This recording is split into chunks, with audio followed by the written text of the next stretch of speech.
Har bir davrning o'ziga yarasha modasi bo'ladi. Haqiqatdan ham har bir davr o'ziga yarasha. Avvallari kaltafahm insonlarning borligini faqat oilasi bilardi. Bugun esa hamma bilyapti. Chunki bugun internet bor. Yana biz aybdor bo'lsa kerak-a, hurmatli Karimov?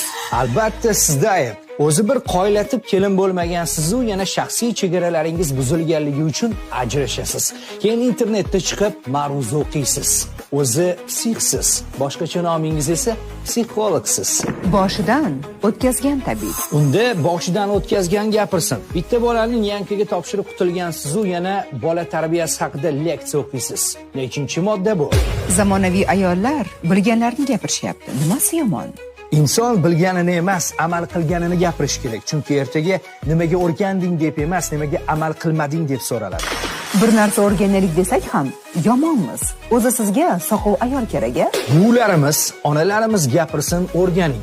3 oy eri bilan yashamagan hojona kelib hayotdan dars beradimi?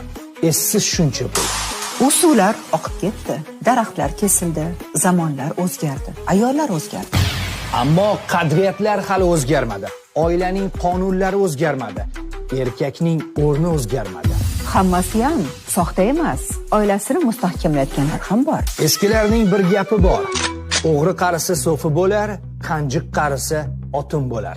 Gap tugal.